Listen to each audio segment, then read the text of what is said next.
Every year, may isang liga dito sa Claver, sa Taganito, na nagtitipon-tipon ang malalakas na team upang makamit ang tropeyo. Para sa tropa, experience at compliance ang habol nila dito. Para sa kanila, imposible talaga mag-champion doon. Pangarap lang talaga ang mag-champion. Para sa amin talaga, napaka-imposible yun. Napaka-competitive, maraming malalakas na team, gaya ng mga mining team. So, hindi talaga siya madali para ipag-champion. Imposible talaga. Sa liga na last naming nilaruan sa Taganito, imposible talaga mag-champion kami kasi maraming nag-improve ng mga player. Team. Imposible talaga mag-champion kasi maraming malalakas sa Taganito, yung liga sa Taganito. Mahirap talaga sugitin yung yung championship eh. Imposible ang lahat. Walang gabay at walang kumpiyansa. Sa tahimik na barangay, na tahimik din ang pangarap. Isang paniniwala ang tumating. Paniniwalang nagliyab ng apoy sa mga pusong halos sumuko na. Kami, ang Top Sports, nagbigay pag-asa sa bawat isa sa panatao. Naniniwala sa kasabihan, pag nagkaisa ang bawat isa, walang imposible. Ito ang kwento nila. Yung Totops, talagang masasabi ko is napakalaking tulong or impact ang nadagdag niya sa team. Naging inspirasyon siya para mas palakasin pa. Kasi ako talaga actually nung nag-chat si Aldrin kung sino ba sasali sa Taganito, parang hindi na ako nagka-interest kasi ganun lang din naman pabalik-balik. Wala, ganun lang din yung outcomes. Pero nung sinabi na may papasok si Totops, tapos andyan may coach, si Coach Jimboy nga, biglang doon ako nagkagana. Sabi ko, Brad, isingit mo lang ako dyan. Parang gusto ko to kasi yun nga, narinig ko may mga trainings. Kumbaga, hindi kami pupunta doon para lang maglaro. Kumbaga, may patutunguhan ba, yung parang may tinitingala kaming liga, hindi lang yung basta-basta liga lang. Kaya yun, kahit hindi na kaya ng katawan, pinilit. Yes, nagkanda kami ng training dito sa Panatao Covered Court. Almost 1 week, then alam ko sa sarili ko as a coach na kulang yung 1 week. Pero nakita ko sa kanila yung dedication na para saan talaga yung laro na gagawin nila. So yun, kaya after 6 years, hindi man natin nakuha yung champion, pero nakapasok tayo sa finals. Very grabe kadako og tabang sa amo. Ilabi na tagaan mi og suporta. Di gadud namo na malimtan na isa ka dakong tabang nagihatag ni Sir Rinaldo, sa especially kang Coach Jimboy, Totops family. Nakita ko talaga effective kasi tinambakan namin yung kalaban. Nakita ko po yung yung first at saka yung second game namin, yung natalo namin yung mga kalaban namin. Doon ko po nakita yung impact ng Totops community at saka yung training. Saka pagkatapos ng trainings, pinapakain kami. So doon sa first and second game namin, parehas panalo. Ang nakita ko sa tropa, yung dedication nila sa game, sa every game, and yung tiwala nila na kaya nila. And nakikita ko sa tropa na sa sarili nila, nabubuo na yung kumpiyansa. And sabi ko nga sa kanila, nung nagpa-practice pa lang kami, na gawin lang nila yung mga sinasabi ko. So, yun yung ginawa nila. Sumunod sila sa akin. Kaya nanalo tayo dun sa first 2 games natin. Sa kanto na pangitabo, wala ka sa mindset daw ng mag-una kog away. Pila na kaliga gahong nasudlan, pero first time ko naka-experience og kanto nakahimtang na na-involve ko sa away.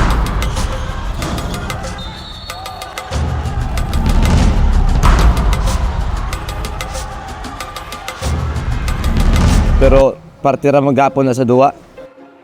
Ang hindi ko po talaga malilimutan yung training talaga namin.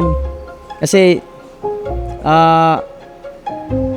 sa kabilang barangay, yung mga training nila binabayaran, pero dito sa amin libre lang. Ang dahil po sa tutops. Naging effective yung training namin kasi nadagdagan yung mga yung mga 3 points ko ba. Nung nakapasok kami ng second round, doon ko na-realize na ito na talaga, makakapasok na kami ng final simula nung tinalo namin yung TMC at PJMC. Nung natalo namin yung TMC, Kasi malakas din sila kasi selection din sila ng mga players sa TMC, selection din sila. mga selection po yun ng mga player. Which is, yun yung tumalo sa amin sa second round. Pagtalo namin sa TMC, doon namin na-realize na, ay, kaya pala natin. Para kasi sa amin, yung TMC talaga yung pinakamalakas na team kasi andun ngayon si Amin. Pag yung natalo yung TMC at PJMC, parang sabi ng mga player na makapasok na ng finals. At the first place naman, bago ko inandal yung team na to, nakikitaan ko na talaga siya ng potential na possible mag-champion sila. As a coach, as a tactician sa loob ng court, last year nga, napanood ko na yung bawat isa, napanood ko na yung mga opponent na team nila, na sabi ko, ang team pa na tao may potential. So, ano lang kami, parang hagdan, inunti-unti namin. So, yung pag-unti-unti namin na yon, na dala-dala ang paniniwala sa sarili, nakuha namin yung composure, na-handle namin yung mga struggles, then, yun, hindi namin akalain na pumasok kami sa finals.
Tignan natin yung sitwasyon. Bago natin i-dribble yung bola, tignan muna natin yung sitwasyon. Ano ba ang sabi ko na ako? Sige, Marcos. Sorry.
Marcia for 3. Marcia for 3.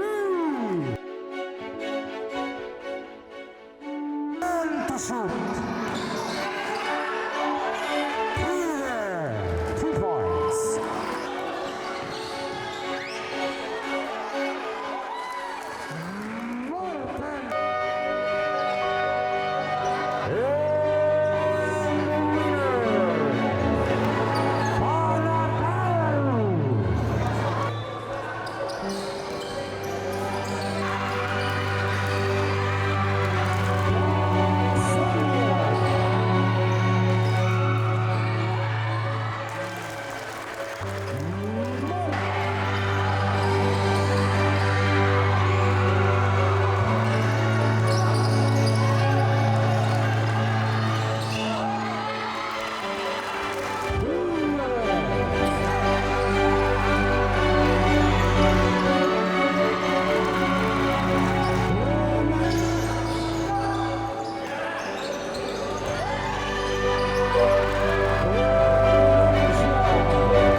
Valencia may tahan ng bola, ipinasa ka Kasanya.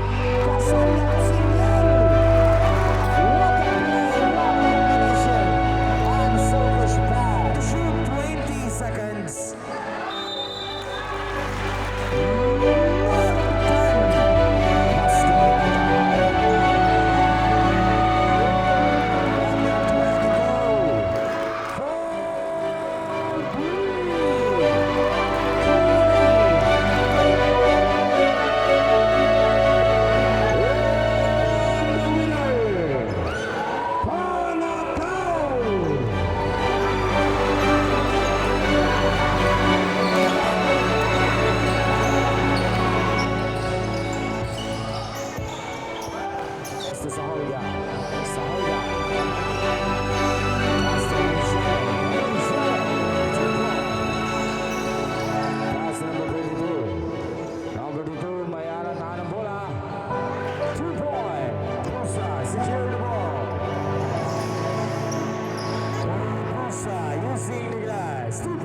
Pass to number 32, Kumaldal.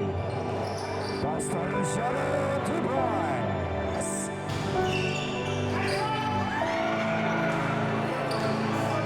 Salga secure the ball. Number 22, 2 points.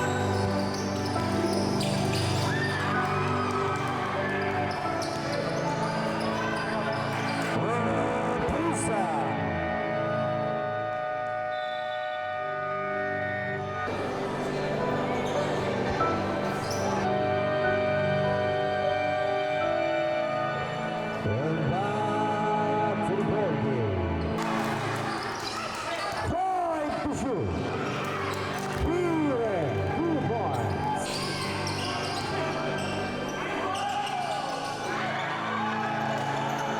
Saharga, pass to Pusa. Sa ilalim, 2 points.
Secure the ball.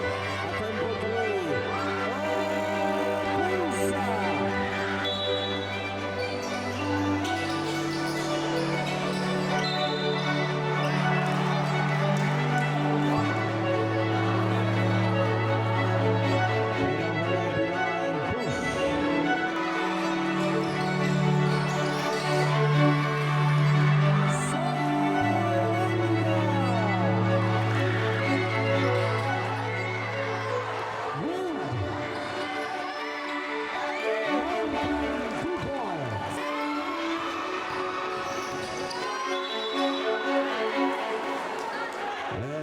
Saliso.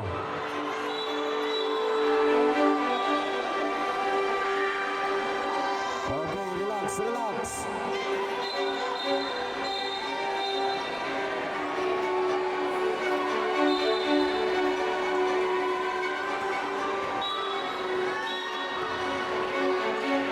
Okay, relax, players. Back to the bench.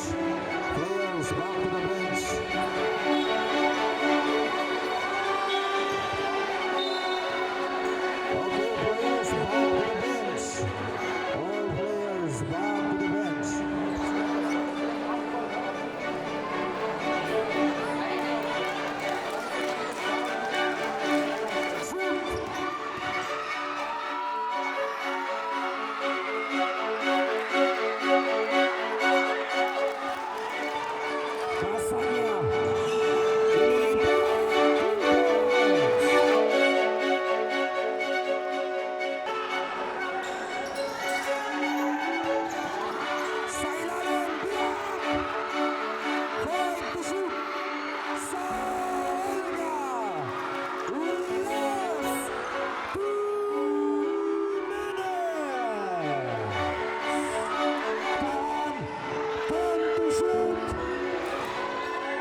Para sa tropa, mahirapan kaming kunin ang kampyonato. Dahil nung hapon, bigla akong nakatanggap ng tawag na yung isang key player namin, hindi daw siya makakapunta. Medyo mixed emo, like yung shoulder ko, parang Bihado tayo. Ganito yung sit-up. Alanganin talaga kami kasi kulang kami ng isang player. Sobrang importante. Ginawa namin last night yung training. So, very disappointed lang kasi dumating sa time na wala talaga kaming magawa kasi hindi talaga siya available. Kasamahan namin si Perry. Hindi siya makapaglaro kasi sa gawa ng Sabat. Una, nangina po kami kasi kulang na. Mixed emotion na. Kulang kami ng isa. Mangingalangan talaga kasi ako rin naghihinayan kasi Kumbaga, kung babasihan mo yung level ng player na yon, si Jibon, kayang sumabay kayang tumapat.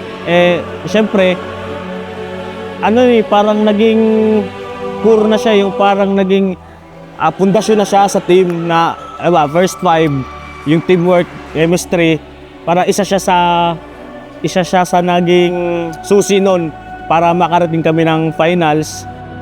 na-appreciate ko po kasi nagbibigay ito na importante talaga ako sa team. At also, sad din ako kasi hindi ako nakalaro noon, pero yun nga.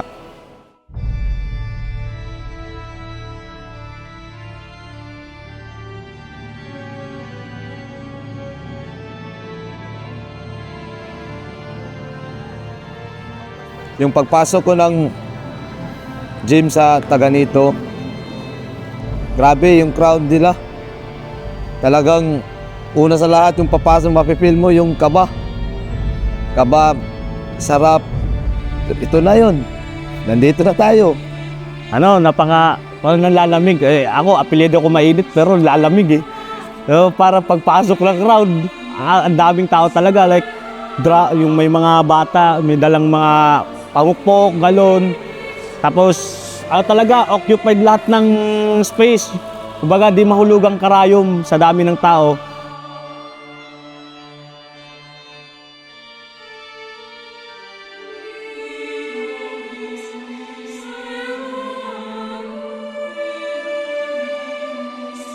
Simula pa lang yung sa finals na naramdaman ko na yung pressure ba.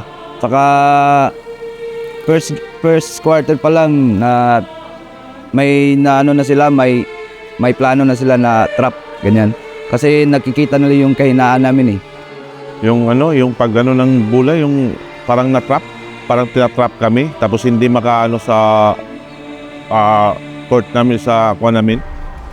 Nahihirapan talaga kami magdala ng bola dahil hindi makaano.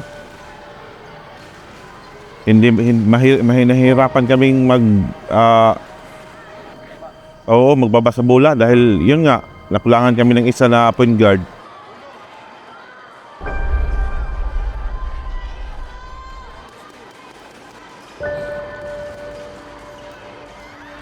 Nag-struggle kami especially sa depensa, sa opensa.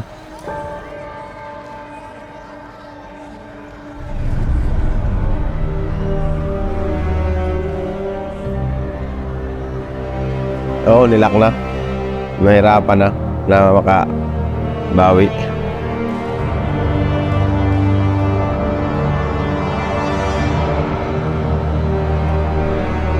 Pag-trap ng kalaban namin, doon kami nag-struggle.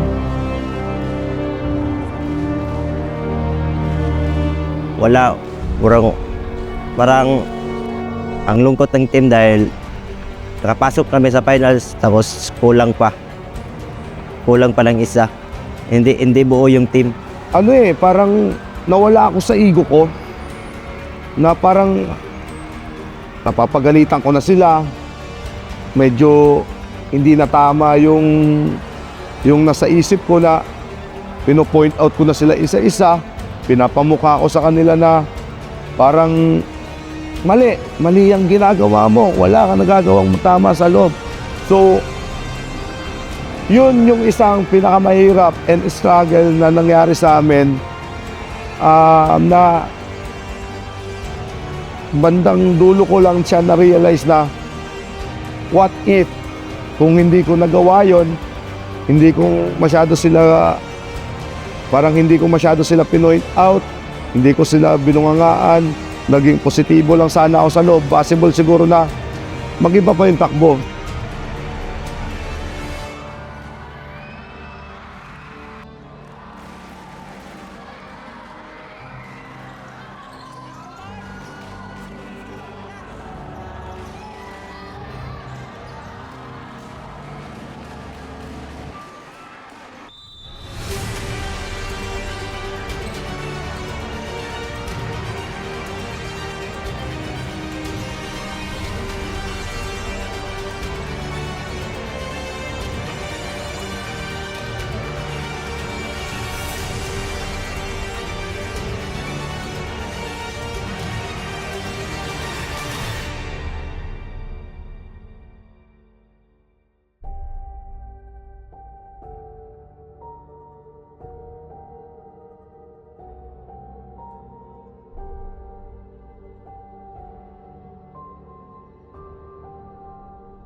Nung una kasi sabi ni boss sa amin, pag nag-champion. Nung natalo kami sa finals, in-expect namin parang wala. Di ko na in-expect yun. Nung pagkatalo, sabi ko, ay sayang. Yun na, sayang, wala ang sapatos. Hindi ko talaga in-expect na may sapatos dahil ang sabi ni Sir, bibigyan kami ng sapatos kung mag-champion. Kaso kinapos. Yun pa naman yung parang naging motivation talaga namin na dapat pumasok kasi yun nga, pinangako ni Sir Ray na may sapatos kayo pag nag-champion. Kagabi, kala ko kain-kain lang kasi nga uuwi na sila coach.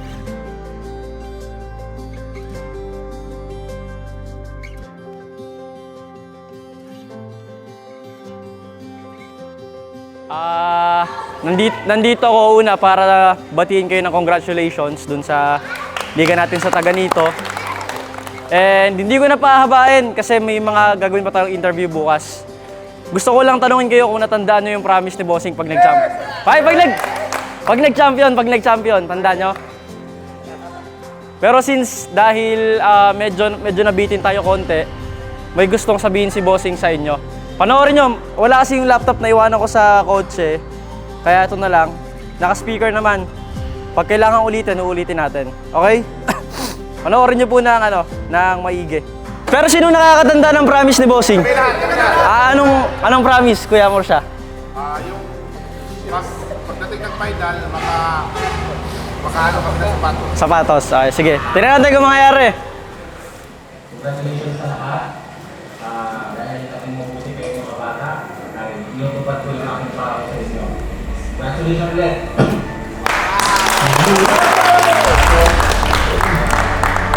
Alright. So, huwag nating patagalin. Pasok na, Leon! Masarap. Maluha-luha yung lahat.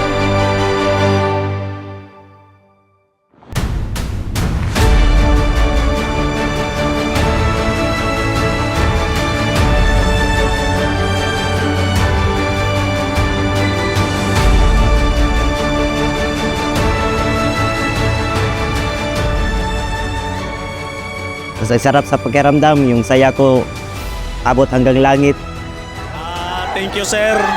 Mr. Totops, Totops family, Totops community, thank you sa bagong sapatos. Thank you so much po. Sir, maraming salamat sa opportunity, sa lahat ng mga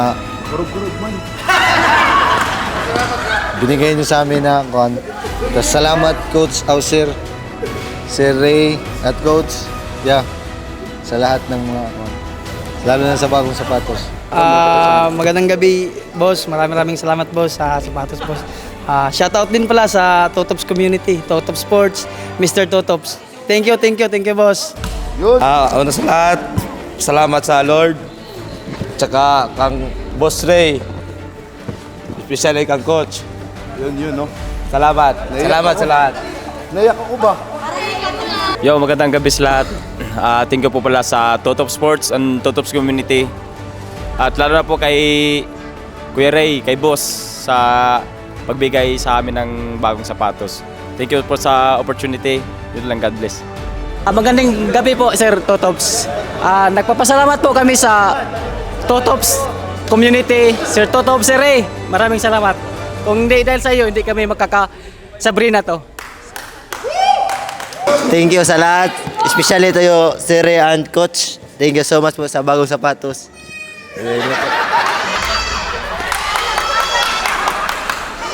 Una sa lahat, nagpapasalamat ako kay Sir Ray at sa kanyang pamilya na binigyan kami ng sapatos at sa iyo, Coach. Maraming salamat talaga. Ba't naiyak ka?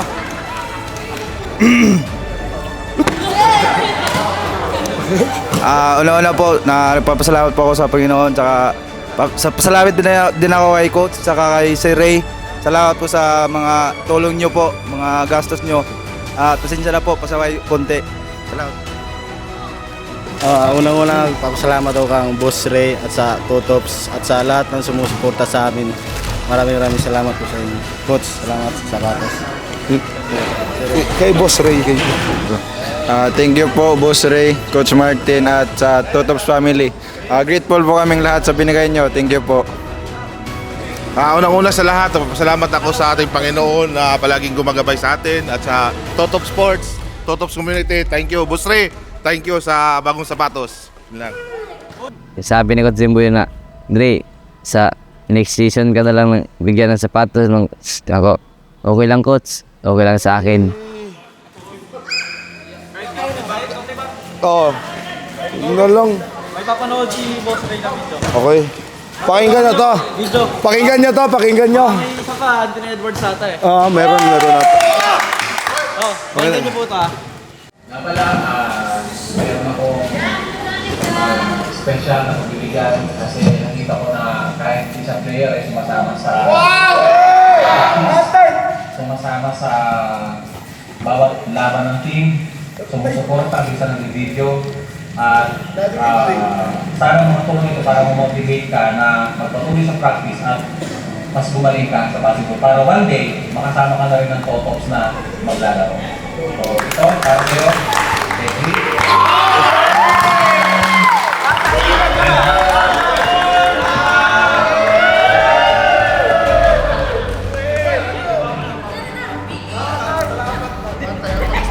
Idre, ano masasabi mo kay boss? Magpakabait ka, Galing yan kay Ate Che. at saka ano yan, galing yan kay Madam, Madam Che. Dari, salamat, Coach, at saka Ate Sherlyn. Thank you po sa lahat. Binigay.